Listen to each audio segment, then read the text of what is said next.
नमस्कार दोस्तों, बुद्ध और लामा चैनल में आपका स्वागत है। ध्यान का महत्व हमारे जीवन में बहुत अधिक है। महात्मा बुद्ध की एक प्रेरक घटना से जुड़ी एक कहानी हमें यह समझाती है कि कैसे सही फोकस और समर्पण से जीवन को सफलता की ऊंचाइयों तक ले जाया जा सकता है।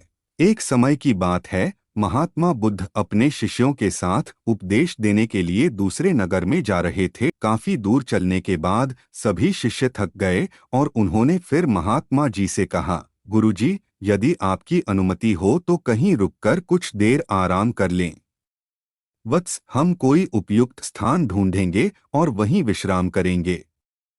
महात्माओं ने कहा। कुछ देर चलने पर उन्हें खेत दिखाई दिया। खेत में एक छोटा लड़का और एक बूढ़ा आदमी जुताई कर रहे थे। हे सज्जन, क्या हम यहाँ कुछ देर आराम कर सकते हैं? महात्मा ने बूढ़े व्यक्ति से पूछा। उस बूढ़े ने महात्मा को पहचान लिया और हाथ जोड़कर उनका अभिवादन किया और कहा, अरे महात्मा जी, यह हमारा सौभाग्य है कि आप हमारे खेत पर आए। तुम वहीं उस पेड़ के नीचे आराम करो, मैं जलपान करने की व्यवस्था कर दूंगा।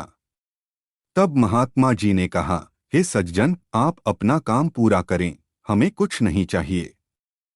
फिर भी बूढ़ा नहीं माना और कुछ फल तोड़कर पानी देकर बूढ़ा अपने काम में लग गया। फिर सभी शिष्यों और महात्मा जी ने फल और पानी लिया और सभी वहीं आराम करने लगे। फिर बूढ़ा आदमी अपना काम करता रहा।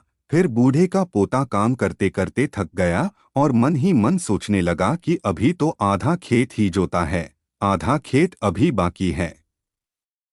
अब मैं थोड़ा आराम करूंगा और फिर आधा खेत जोतूंगा। ऐसा सोचकर वह एक पेड़ के नीचे जाकर आराम करने लगा। पेड़ की ठंडी हवा से बूढ़े आदमी के पोते की आंखों पर असर पड़ा, लेकिन बूढ़ा आदमी काम करता रहा। फिर जब तक बूढ़े का पोता सोकर उठा, तब तक बूढ़ा पूरा खेत जोत चुका था। वह दृश्य महात्मा जी और उनके शिष्यों ने देखा। तब उनके शिष्य ने महात्मा जी से कहा, हे गुरुजी, इस बूढ़े व्यक्ति ने इतना बूढ़ा होने के बावजूद बिना आराम किए पूरा खेत जोत लिया और दूसरी ओर आपका पोता इससे छोटा होने के बावजूद भी आधा खेत जोतकर आराम करने लगा। ऐसा उत्साह प्रशंसनीय है। ऐसा उत्साह उन बुजुर्गों में दिखाई दे रहा है। और उसका पोता थकान से विश्राम करने चला गया। हे वत्स, तुम ठीक कह रहे हो, लेकिन ऐसा इसलिए हुआ क्योंकि वह बूढ़ा व्यक्ति केवल खेत जोतने पर ध्यान दे रहा था, शरीर की थकान पर नहीं। महात्मा ने कहा। लड़के का ध्यान। मेरा वीडियो अच्छा लगे तो लाइक, शेयर, सब्सक्राइब भी करें। कृपया आपका कृपा दृष्टि मेरा ऊपर बनाए रखें।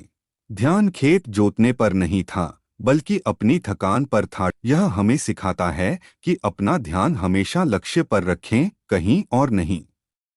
इतना कहकर महात्मा जी और उनके शिष्यों ने बूढ़े को नमस्कार किया और अपने रास्ते चले गए। निष्कर्ष, इस कहानी के माध्यम से हमने सफल जीवन के लिए ध्यान और समर्पण के महत्व को देखा।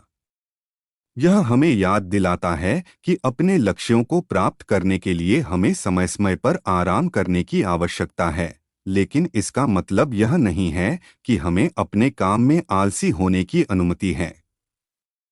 सही फोकस और समर्पण के साथ हम सभी चुनौतियों का सामना कर सकते हैं और अपने लक्ष्यों को प्राप्त करने में सफल हो सकते हैं। दोस्तों, आज की यह कहानी आपको कैसी लगी और आप इस कहानी से और क्या सीख सकते हैं? कृपया यह भी हमें कमेंट करके बताएं।